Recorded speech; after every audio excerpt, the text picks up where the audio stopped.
I'm Aston. I'm 28 years old, and 5 days before Thanksgiving, my own father left me a voicemail telling me I was no longer welcome in my family. Before I tell you how that single message led to the complete collapse of their business and the desperate, midnight voicemails begging me for help, do me a favor and let me know where you're watching from in the comments below. It's always incredible to see how far these stories travel. It was a Tuesday. The air was getting that crisp November chill, the kind that smells like wood smoke and dying leaves. I was finishing up a quarterly tax projection for the family business, our family business, I should say. At least that's what I thought it was. My phone buzzed on the desk. A missed call from my dad. Then the voicemail notification popped up. I almost ignored it. We'd had a fight a few days earlier. A bad one. But something told me to listen. I put the phone to my ear, and my father's voice, cold and detached, filled the silence of my apartment. Aston, he began, no warmth, no preamble. Your mother and I have talked. We think it's best if you don't come for Thanksgiving this year. Things are too tense. We've decided to cut you off from the holiday. Please respect our decision. A click. That was it. The words hung in the air, sharp and brutal. Cut you off. Not let's talk. Not we need space. It was a verdict. An exile. For a moment, I couldn't breathe. My chest felt like it was encased in ice. This wasn't just about a turkey dinner. This was about everything. Years of being the family workhorse, the reliable one, the one who fixed every problem my golden boy older brother, Leo, created. My fingers trembled as I hovered over his contact. I thought about typing 1,000 things. Why? What did I do? Please, let's just talk about this. But what was the point? They had made their decision. They didn't want a conversation. They wanted my submission, my silence. So I gave it to them. But not the way they expected. I typed out 2 words. Just 2. I understand. And I hit send. The confirmation swooshed through the speaker. A sound of finality. A door slamming shut. That night I didn't sleep. I sat in the glow of my computer monitor. A cold resolve hardening inside me. They wanted to cut me off? Fine. I would cut them off too. I opened the company's administrative portal. My name, Aston, was listed as a primary administrator on everything. The accounting software, the payroll system, the merchant accounts, the tax filing software. With a series of quiet, deliberate clicks, I began to untangle myself from the web I had built and maintained for them for a decade. Revoke access. Transfer ownership to a generic company email. Remove administrator privileges. Click, click, click. By 3 a.m. it was done. I hadn't just removed my name. I had removed myself. I was a ghost. And I knew, with a certainty that chilled me to the bone, that they wouldn't even notice. Not at first. But they would. Oh, they would. You can't understand the fire without knowing how the kindling was laid. My entire life, I lived in the shadow of my older brother, Leo. He was charming, handsome, and could talk his way out of anything. I was the quiet one, the one who was good with numbers and computers. In my family, that didn't make you special. It made you useful. The clearest memory I have, the one that really set the template for our whole lives, happened when I was 12. My grandfather, my mom's dad, had given my parents this incredibly ornate, antique vase. It was a family heirloom, worth a small fortune. It sat on a pedestal in our formal living room, a room no one ever used. One afternoon, Leo and his friends were roughhousing, throwing a football inside the house like my mom had told them 100 times not to. I was in my room trying to figure out how to build a website. I heard the crash. It was a sickening sound, a sharp crack followed by the crystalline shatter of 1,000 pieces hitting the hardwood floor. I ran out. Leo was standing there, his face white, the football at his feet amidst the glittering remains of the vase. His friends were already sneaking out the back door. What did you do? I whispered, my heart pounding. I didn't do anything, he snapped, his eyes darting around. You did this. You must have bumped it. What? I was in my room. But the story was already written. When my parents got home, Leo put on the performance of a lifetime. He cried. He said he saw me running past the living room, that I was clumsy, that I knocked it over and ran away because I was scared. My mom rushed to comfort him. My dad looked at me, his eyes filled with a familiar disappointment. "Aston," he said, his voice low and dangerous. "Tell me the truth." "I didn't do it. Leo is lying," I pleaded, tears streaming down my face. "He was throwing the football in the house." My father's jaw tightened. He didn't believe in nuance. He believed in the son who looked like him, who acted like him, who knew how to charm him. "Don't you dare blame your brother. You will pay for this. You'll work every weekend at the store. No allowance. Until you've paid back every single cent this thing was worth." Took me 2 years. 2 years of stocking shelves, sweeping floors, and doing inventory every Saturday and Sunday while Leo was out with his friends. The debt was one thing, but the injustice was another. Carved something deep inside me. I learned a crucial lesson that day. In my family, the truth didn't matter as much as the narrative. And Leo was always the hero of the story. I was, at best, a supporting character. At worst, I was the villain. This dynamic followed us into adulthood and into the family business. The business, a specialty home goods store my grandfather had started, was our entire life. Leo was the face of the company. He handled sales, schmoozed with clients, and took all the credit. I was the engine.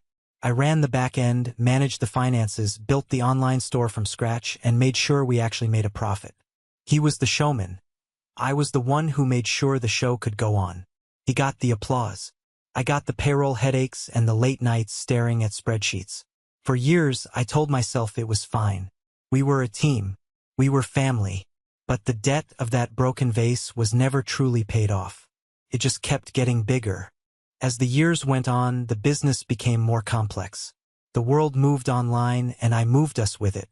I implemented a new inventory system, optimized our supply chain, and built a digital marketing strategy that tripled our online sales in 2 years. I was the one on the phone with the bank, negotiating a better line of credit when cash flow was tight. I was the one who figured out the tax loopholes that saved us thousands of dollars every year. My father, who came from an old-school way of doing business, didn't understand any of it. He just knew the numbers on the bottom line looked good. And he gave the credit to Leo. "Leo's a natural," he'd say at family dinners. "He's got the magic touch. The clients love him." The breaking point, the moment I realized that my contributions would never, ever be seen, came about a year before the Thanksgiving incident. We had a huge client, a high-end interior designer named Mrs. Sterling. She was notoriously difficult, but her firm accounted for nearly 30% of our annual revenue.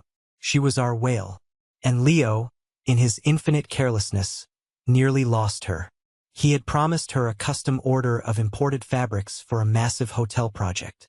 He wrote down the wrong product numbers. A simple, stupid mistake. But it meant that an entire shipping container of the wrong material was already on its way from Italy. The deadline was in 3 weeks.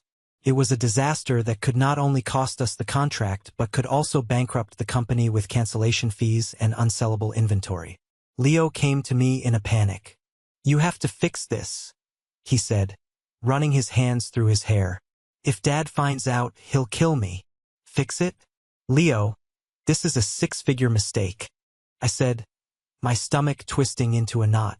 I spent the next 72 hours in a caffeine-fueled nightmare. I was on the phone with the shipping company, with customs brokers, with the manufacturer in Italy.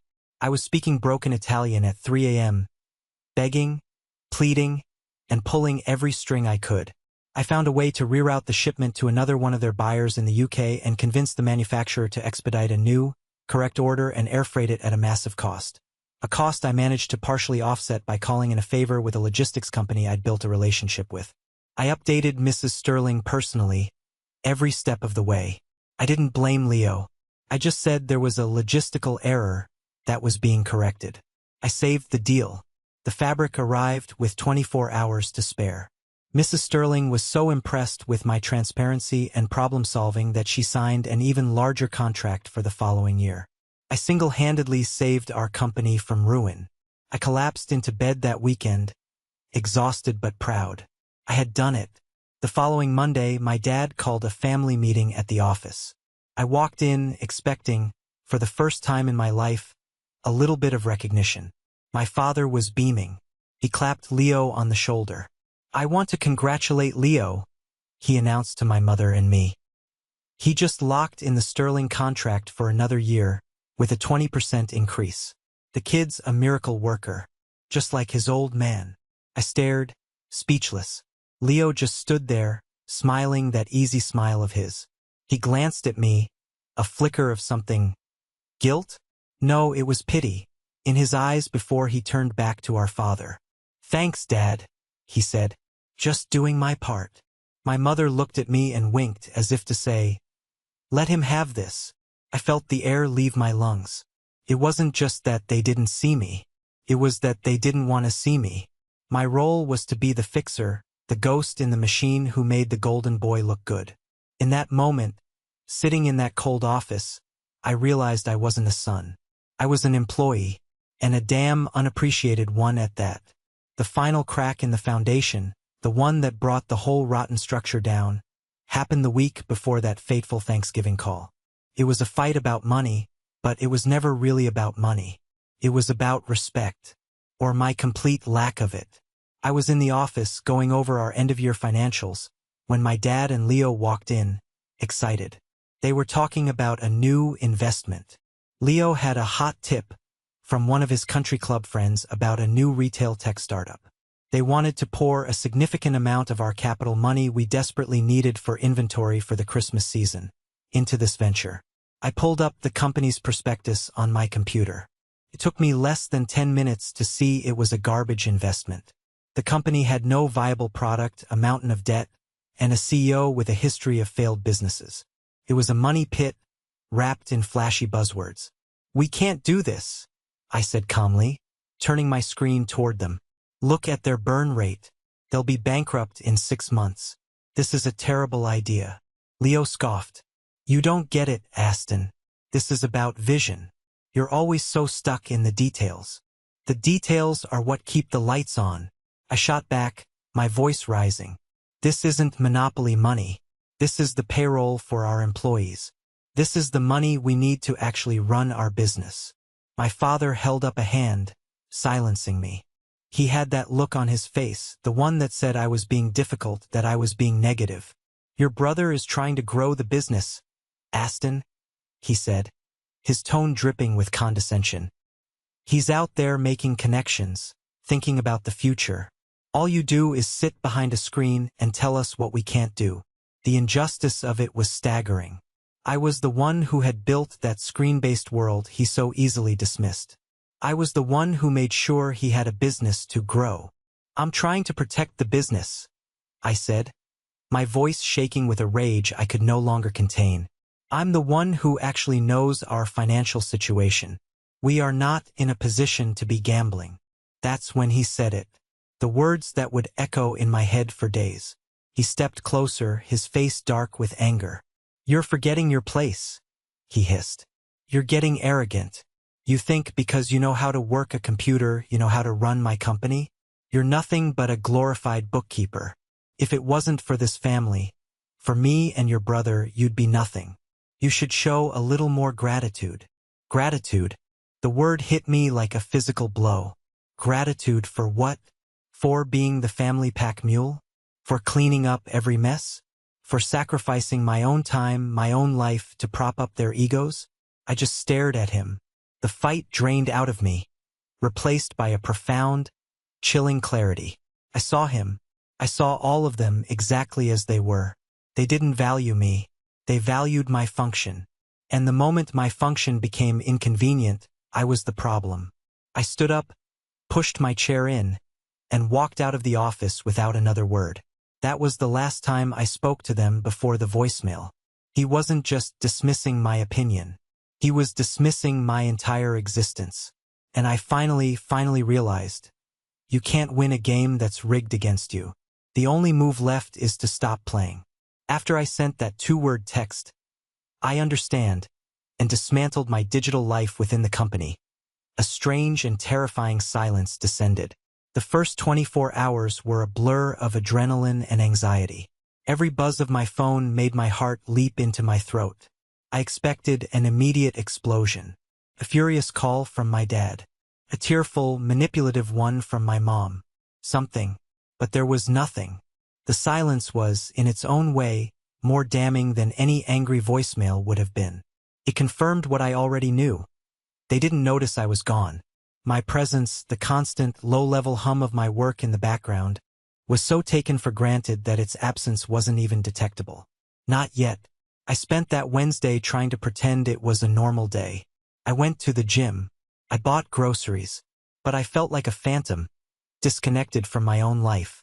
I kept my phone on silent, face down on the counter.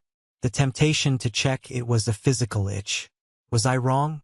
Did I overreact? The guilt, ingrained in me since childhood, began to creep in. They were my family.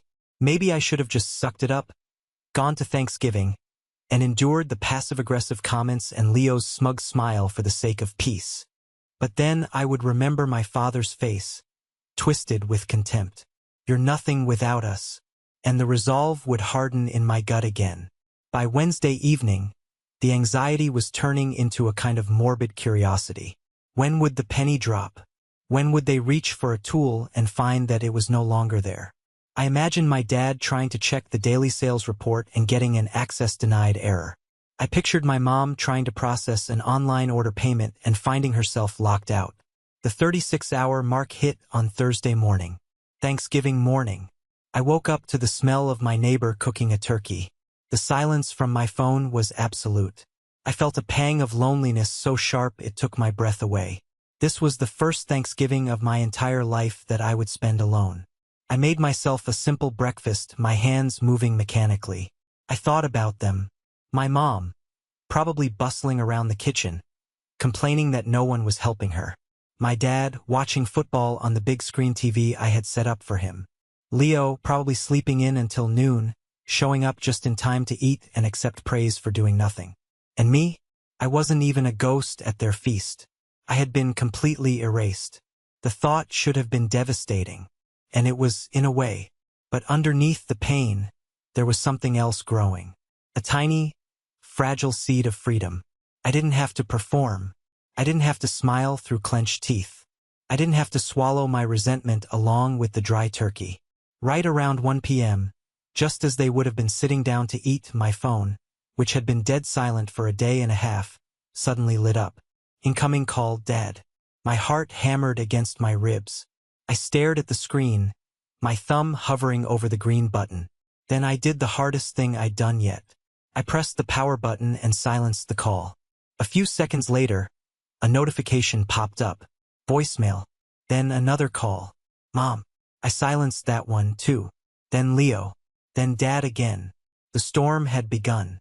The calls didn't stop. For the rest of Thanksgiving Day, my phone was a relentless barrage of notifications. It was like they were coordinating their attack, a rotating cast of characters trying to break down my defenses. I didn't listen to any of the voicemails yet. I just watched the call log fill up. By the time I went to bed, I had 32 missed calls. The real panic, however, started on Friday. Black Friday, the single most important sales day of the year for a retail business. I woke up to another 15 missed calls that had come in overnight. I finally decided to listen to the voicemails. I needed to know what I was dealing with. The first few from Thursday afternoon were confused. My dad, Aston, pick up the phone. I can't log into the sales dashboard. Did you change the password or something? Call me back. My mom, her voice tight with annoyance. Aston, dear, your father is getting frustrated. Whatever little prank you're pulling, it's not funny. You're ruining the holiday. But the ones from Friday morning were different. The tone had shifted from annoyance to genuine panic. My dad again, his voice strained.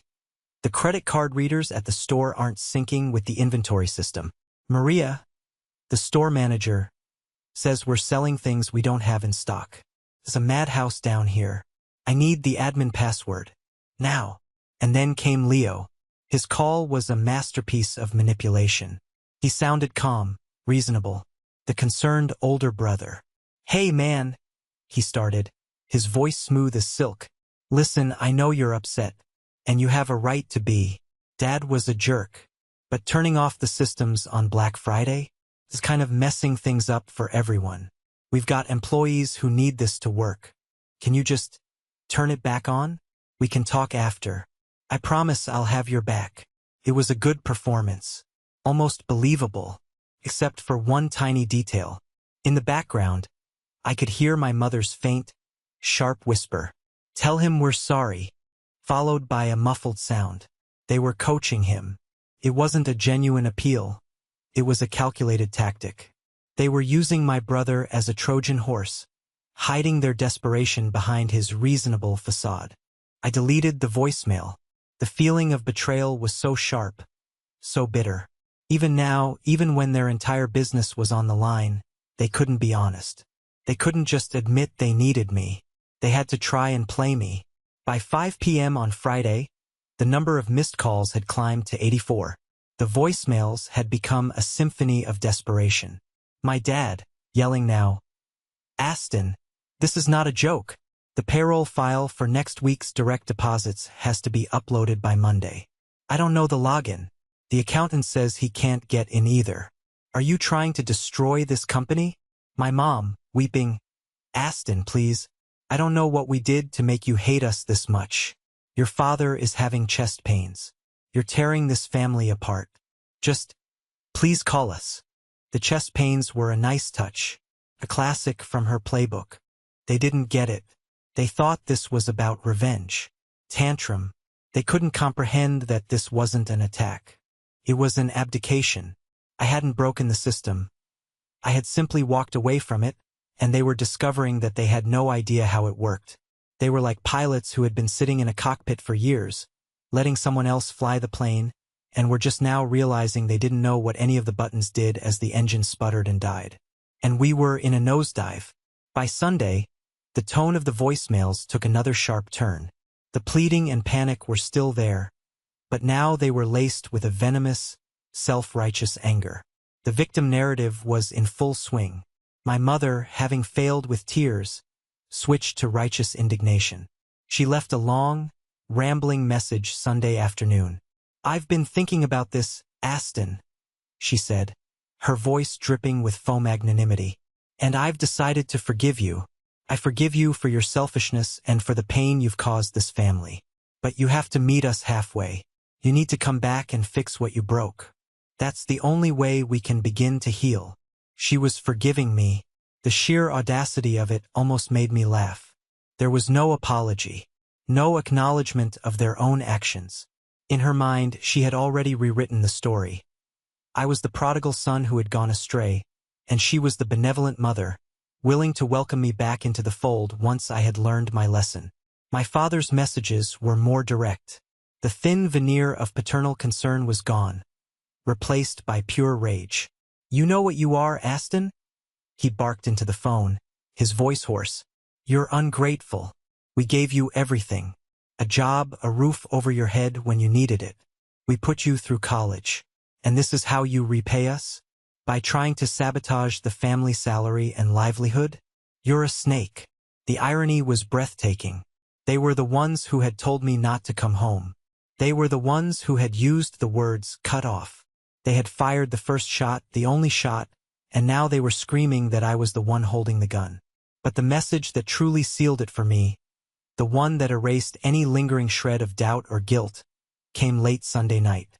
It was my father again. He sounded exhausted, defeated. The bank called, he said, his voice flat. The automatic payment for the lease on the store building didn't go through. It was tied to the account you closed. Our landlord is not happy.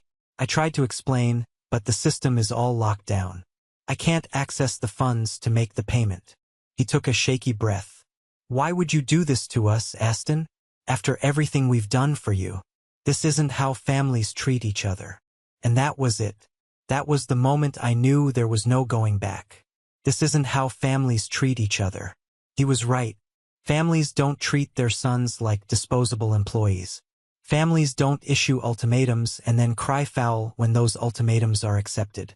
Families don't build their entire world on the back of one person and then call him ungrateful for finally standing up straight. I looked at my silent apartment, at the life I was trying to build for myself, separate from their chaos and their expectations. I was done. I wasn't going to fix their problems anymore. This time, they were going to have to face the consequences they had created all by themselves. But I was naive. I thought the worst was over. I had no idea they were about to come after the one thing I owned that was truly mine. Monday morning came, and with it, the payroll deadline. The calls started at 7 a.m. I ignored them. I knew what they were about. The employees weren't getting paid, and my family was in full-blown meltdown. But around noon, a call came in from a number I didn't recognize. It was Ben, my childhood friend. "Aston? Man, are you okay?" he asked, his voice full of concern. "I just got a weird call from your brother." My blood ran cold. "Leo called you? Why?" "He was asking if I knew where you were. Said there was a family emergency," Ben said. "He sounded weird. He mentioned something about you being unstable. And then he said something about your car." "My car? What about my car?" There was a pause. "He said your dad was thinking of selling it. He said since the title was still in your dad's name, they needed the cash to cover business expenses you'd sabotaged." I felt a white-hot rage that eclipsed everything I'd felt before. My car. It was a 3-year-old sedan, nothing fancy, but it was the first major thing I had bought for myself. I had paid my father for it in full 8 months ago, a direct transfer from my savings account. The deal was that he would handle the title transfer with the DMV. I trusted him. Like an idiot, I trusted him. It was a loose end, a thread of connection I had foolishly allowed to remain. And now they were using it as a weapon. "Thanks for telling me, Ben," I said, my voice tight. "I have to go." This was a declaration of war. They weren't just trying to get me to come back to work. They were trying to punish me, to hurt me, to take something from me. I hung up and tore my apartment apart, searching for the bill of sale and the bank statement showing the transfer. I found them in my file cabinet, my hands shaking. I needed proof. I needed leverage. As I was digging through the folder labeled Auto, my fingers brushed against another, thicker folder tucked in the back. Business financials old. I hadn't looked at it in years. It contained old loan applications, annual reports, things from before I had digitized everything. On a whim, I pulled it out, and what I found made my blood run even colder than Leo's call. It was all there in black and white. A loan application from 5 years ago, denied by the bank due to insufficient cash flow. A stack of letters from creditors threatening legal action from around the same time. And then, a revised business plan, submitted a few months later, detailing a new online strategy and inventory management system that secured the loan and saved the company. I had written that plan. I dug deeper. I found evidence of 2 other times the business had been on the brink of complete collapse, teetering on the edge of bankruptcy. Both times, it was saved by a project I had spearheaded. The first time was the launch of our e-commerce site, and the second was a supply chain overhaul I had designed. They had hidden this from me. All those years, I thought I was just helping out. I thought I was the responsible son, doing his part for a healthy, thriving family business. The truth was, there was no healthy business. It was a sinking ship, and I was the only one, bailing water, patching the holes, and keeping it afloat year after year. They weren't just taking me for granted. They were actively concealing their own incompetence and my critical importance. My salary wasn't just compensation. It was the cost of their survival, a cost they clearly felt was too high. The anger I felt before was nothing compared to this. This was a betrayal on a level I couldn't comprehend. My father's words echoed in my head. "You're nothing without us." He had it backward. Completely, utterly backward. The car was no longer just about a car. The business was no longer just about a job. This was about my life. About the decade of my life I had given them, unknowingly propping up a lie. The manipulation, the gaslighting, the constant undermining of my worth. It was all a strategy to keep me in my place, to ensure their indispensable tool never realized it could walk away. I couldn't fight them on their terms anymore. They fought dirty. They used love as a weapon and family as a cage. I needed an ally. Someone they couldn't manipulate. Someone they couldn't lie to. There was only one person. I gathered the documents. The bill of sale for my car, the bank statement, and the old financial records from the folder. I put them into a briefcase. My hands were steady now. The rage had burned away the fear and the doubt, leaving behind a cold, hard resolve. I walked out of my apartment and got into my car and started driving. I wasn't going to my parents' house. I wasn't going to the store. I was going to the one place I knew the truth might actually matter. I was going to my grandfather's house. Not my mom's dad. My dad's dad. Mr. Harrison. The man who had started it all, and the one person in the family my father was genuinely afraid of. My grandfather, Mr. Harrison, was a man carved from granite and quiet dignity. He was a retired businessman who had built his own success from nothing before handing the reins of the store to my father 10 years ago. He lived in the same modest but immaculate house he'd lived in for 50 years. He was a man of few words, but when he spoke, people listened. I sat in his study, the smell of old books and leather filling the air, and I laid everything out. I didn't cry. I didn't yell. I just presented the facts. The voicemail, the years of being the family fixer, the Mrs. Sterling incident, the final fight, the financial records I'd found showing how close to ruin they'd been, and finally the threat to sell my car. I handed him the bill of sale and the bank statement. He listened without interruption, his gaze fixed on me, his eyes sharp and intelligent. When I finished, he was silent for a long moment. He picked up the financial documents, his brow furrowed. "I suspected as much," he said, his voice a low rumble. "Your father has the ambition, but not the discipline. All show, no substance." He looked at the bill of sale for the car. "This is dishonorable." He picked up the phone on his desk. "Richard," he said when my father answered. "You, Eleanor, and Leo will be at my house in 1 hour. We have a family matter to discuss." He didn't wait for a reply. He just hung up. An hour later, they arrived. They walked into the study with an air of cautious arrogance. My father looked annoyed, my mother looked worried, and Leo just looked bored. They saw me sitting there and their expressions hardened. "What is this, Dad?"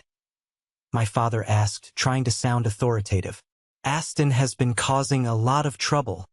"Silence," my grandfather said, and the word cut through the air like a blade.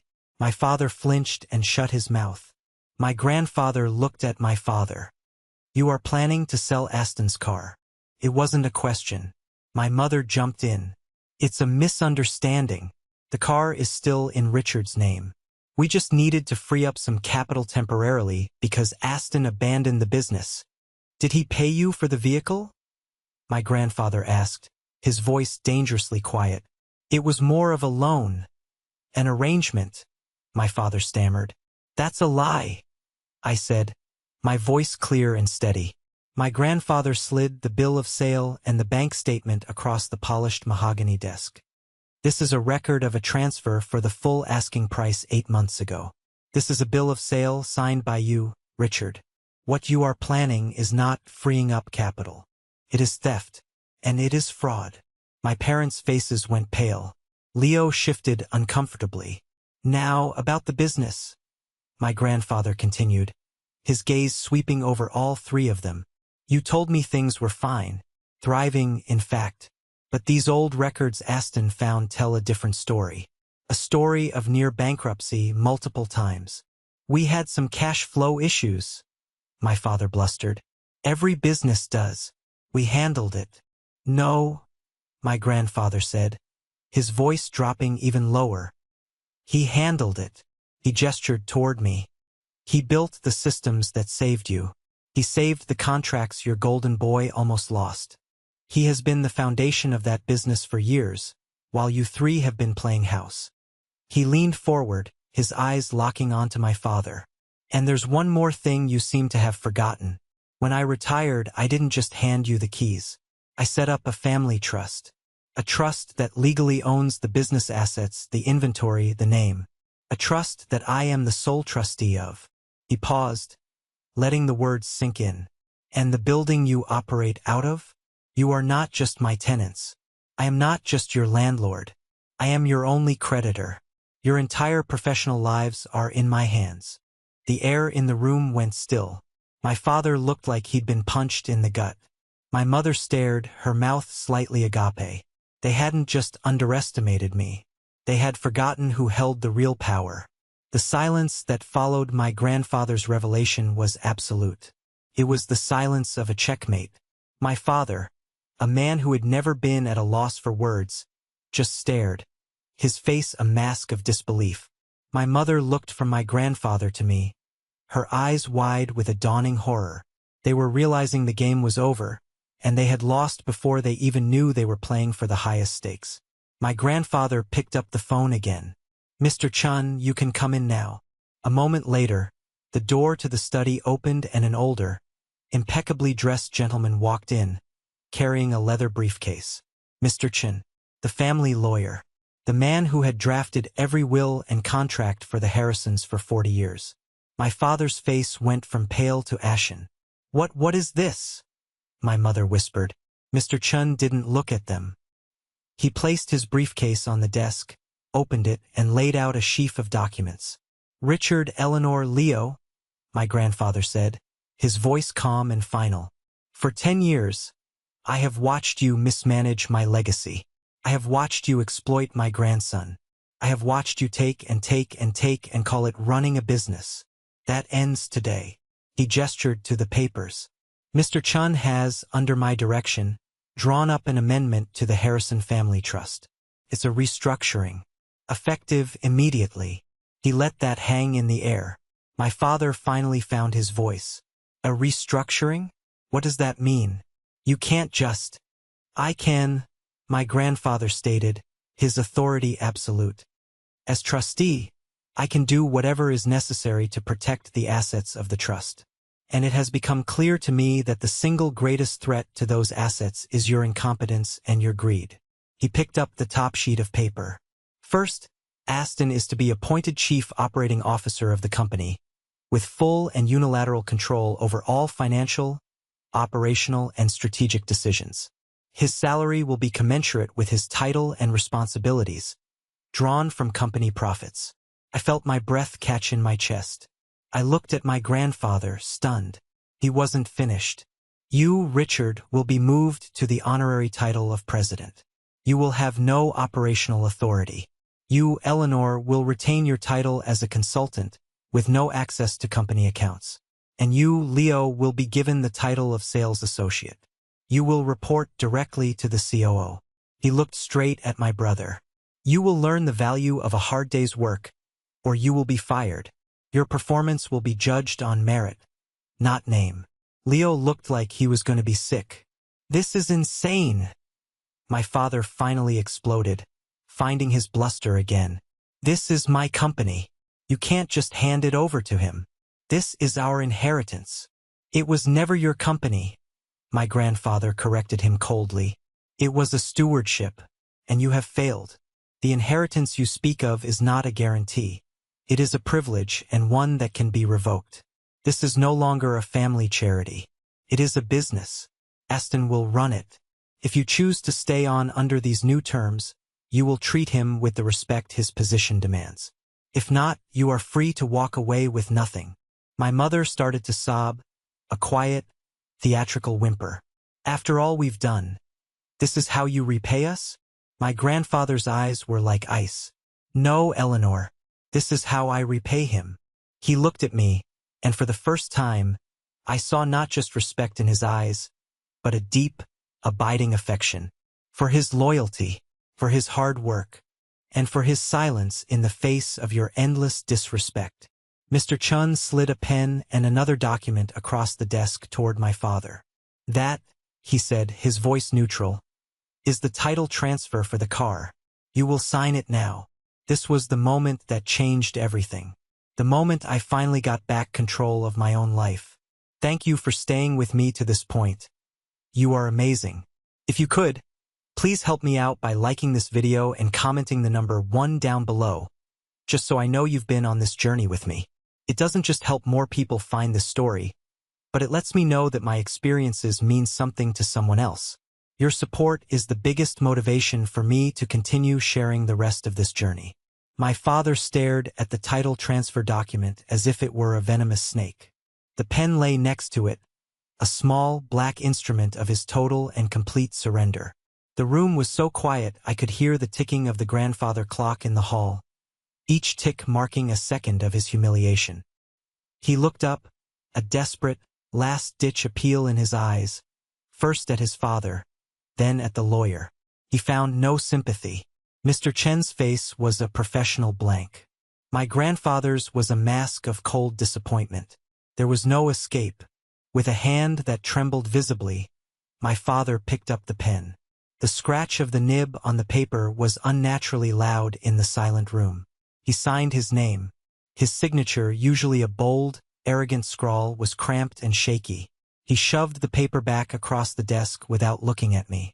Mr. Chun calmly took the document, inspected the signature, and placed it neatly into his briefcase. "This will be filed with the DMV first thing in the morning, Aston. The car is officially yours." "That's all," my grandfather said. The dismissal was absolute. My family stood up like wooden puppets whose strings had been cut. My father wouldn't look at me. My mother was still dabbing at her dry eyes with a tissue, her performance of a grieving matriarch utterly failing to land. Leo just looked lost, a hollowed-out version of his former self. They filed out of the study without another word. The sound of the front door closing behind them was a soft, final thud. I was left alone in the study with my grandfather. The tension that had been coiled in my shoulders for a decade began to unspool. I felt light, almost dizzy with relief. My grandfather looked at me, the hardness in his eyes softening. "This should have been done years ago," he said, a note of regret in his voice. "I saw the signs, but I hoped your father would grow into the role. Pride can be a blinding thing." "I don't know what to say," I managed, my voice hoarse. "Thank you." "Don't thank me," he said, waving a hand. "You earned this. You just never sent the invoice." He stood up and walked over to a small cabinet, pulling out 2 glasses and a bottle of aged whiskey. "But now," he said, pouring 2 generous measures, "the company is where it belongs, in the hands of the person who actually built it." He handed me a glass. "To the new COO." We clinked glasses. The whiskey burned a warm path down my throat, the first warmth I had felt in days. It wasn't the taste of victory. It was the taste of justice.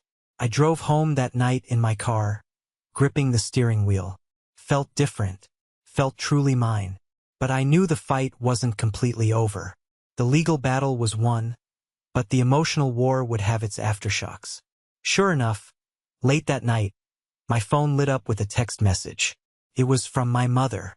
It was an essay, a long, winding narrative of her pain, her disappointment, her shock at my betrayal.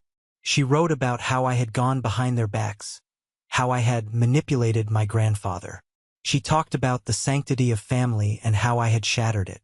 And then came the final manipulative flourish, the part that was meant to hook me back in. "But despite the terrible pain you've caused me," she wrote, "I am your mother, and I forgive you.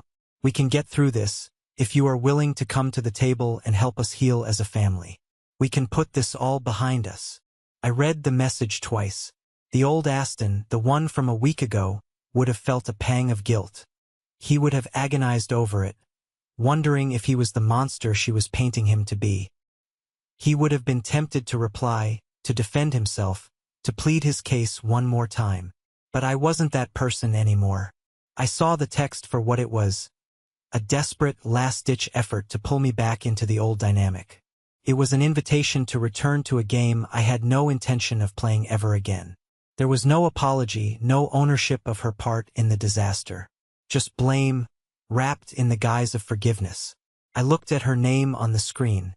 I thought about the years of passive aggression, the constant criticism disguised as concern, the way she had always enabled my father and my brother at my expense. My finger hovered over the screen. Then, with a sense of finality and profound peace, I pressed and held her contact. The options popped up. Block. Delete. I blocked her number. Then my father's. Then Leo's. I didn't need to say another word. The boundary had been drawn. My silence was my answer. The first few weeks after the confrontation were strange. My parents and Leo showed up to work, as my grandfather had dictated. The atmosphere was thick with attention you could cut with a knife. They moved around the office like ghosts, their former authority stripped away, leaving only resentment. My father would sit in his president's office with the door closed all day. My mother would wander through the store, rearranging displays with a martyred sigh. Leo actually had to work, and he was terrible at it. He was late, he was lazy, and his sales numbers were pathetic. But I didn't fire him. I managed him just as I would any underperforming employee. I documented his tardiness. I put him on a performance improvement plan. I was professional, detached, and fair. It drove them insane. My real focus was on the business. With the keys to the kingdom, I did what I had been dying to do for years. I gave long overdue raises to key staff members, like Maria, the store manager who had been with us for 20 years and had seen it all. The look on her face when I told her about her 20% salary increase and a new bonus structure was worth more than any apology from my family. I renegotiated contracts with our suppliers, saving thousands. I invested in the technology they called a waste of money, which streamlined our operations and improved our profit margins. I launched 2 new product lines they had vetoed. The business didn't just survive. It thrived. Profits were up 40% in the first 6 months. The employees, free from the toxic and chaotic management of my parents, were happier and more productive. The store felt lighter. My relationship with my grandfather deepened. We had dinner once a week. He never interfered with the business, but he acted as a mentor, a sounding board. He told me stories about his early days, the struggles he faced. I learned more from him in those 7 months than I had from my own father in 28 years. He told me once, after reviewing a stellar quarterly report, "I'm proud of you, son." It was a simple sentence, but it healed a part of me I thought would be broken forever. I was building a new life. I reconnected with old friends like Ben. I even started dating someone, a wonderful woman named Sarah who was a landscape architect. She was kind and independent, and when I told her, vaguely, about my family situation, she didn't offer pity. She offered respect. "It takes a lot of strength to do what you did," she said, and I believed her. My parents remained in their self-imposed exile, communicating only through terse emails when absolutely necessary. They were figureheads, living off the success of a company they no longer controlled, a constant, silent reminder of the past. But they were a past I no longer had to answer to. I was finally the main character in my own story. One Tuesday afternoon, about 8 months after everything had changed, I got an email from Leo. It was a single line, "Can we talk? Just you and me, outside of the office." My first instinct was to say no. I couldn't imagine what we had to talk about, but curiosity got the better of me. I agreed to meet him at a small, neutral coffee shop halfway between my place and his. He was already there when I arrived. He looked different. The easy, confident swagger was gone. He looked tired. He'd lost weight, and there were dark circles under his eyes. He was wearing a simple polo shirt, not the designer clothes he used to favor. "Thanks for coming," he said, not quite meeting my eye. "What's this about, Leo?" I asked, keeping my tone neutral. He stirred his coffee for a long time before he spoke. "I quit," he said quietly. "I gave you my 2 weeks' notice this morning. I'm moving out of state." I was surprised, but I didn't say anything. I just waited. "I needed to tell you something before I left," he continued, finally looking up at me. And for the first time, I didn't see the arrogant golden boy. I just saw a sad, lost man. "All those years, I was so jealous of you." I almost laughed. "Jealous? Of me? You had everything." "No," he said, shaking his head. "I didn't. I had the charm. I had Dad's approval. But I didn't have the talent. You did. You were smart. You could just do things. You understood the business, the numbers, the computers. It was like magic to me. I'd watch you fix these huge problems that I had created, and Dad would praise me for it, and it felt good for a minute. But then I'd look at you, and I knew I was a fraud." He took a shaky breath. "I hated you for it. I hated that you were better than me at the one thing that was supposed to be our family's legacy. So I let you be the bad guy. I let you take the blame. It was easier than admitting that I couldn't do it, that I was a failure. He looked down at his hands. When grandfather put you in charge, I was furious. But after a few weeks of actually having to work, of having to face my own incompetence every single day, I realized he was right. I don't have it. I never did. He finally looked me in the eye again. I'm sorry, Aston. I'm sorry for all of it. For the vase. For the sterling contract. For everything.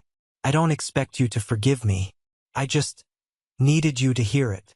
It was the most honest thing my brother had ever said to me. The anger and resentment I had carried for him for so long just dissolved. It wasn't replaced by love or affection, but by a kind of quiet, sad understanding. He wasn't my villain. He was just another victim of the same toxic system, just one who had been on the winning side of it. Good luck, Leo, I said, and I meant it. He nodded, gave me a small, sad smile, and walked out of the coffee shop. It wasn't a happy ending. It wasn't a reunion, but it was closure. And sometimes that's even better. It's been over a year now. Leo did move away. I hear from my grandfather that he's working a modest sales job, living in a small apartment. He's paying his own bills for the first time in his life. Maybe he'll be okay. My parents are still at the company, shadows in an empire they no longer rule. Our relationship is purely professional, a quiet, cold truce. Some things I've learned can't be fixed, and maybe they shouldn't be. Sometimes, on a sunny afternoon, I take my car out for a drive. I'll head out of the city onto the open highway with the windows down and the music playing. It's just a car. Steel, glass, and rubber. But to me, it's more than that. It's a symbol. It's the thing they tried to take from me, the final overreach that broke the spell. Every time I turn the key in the ignition, I'm reminded of the choice I made. The choice to stop accepting the unacceptable. The choice to demand my own value when no one else would. The fight for that car led me to a much bigger fight. For my life, for my self-respect. The business continues to grow. We're even planning an expansion. My grandfather is my biggest cheerleader. I have good friends. I have Sarah. I have a life that is quiet and productive and peaceful. A life I built. Looking back, the pain of that Thanksgiving was excruciating. Being cut off by your own family is a wound that never fully disappears. But sometimes the most destructive act can lead to the most profound creation. They tried to cut me out, but all they really did was cut me loose. And for the first time in my life, I was free to fly. Thank you so much for listening to my story. I hope it resonated with you in some way. Have you ever been in a situation where you had to make a difficult choice to stand up for yourself, even if it meant shaking up your entire world? I'd be honored to read about your experience in the comments below. And please, don't forget to like this video and subscribe so you don't miss what comes next. Your support truly means the world.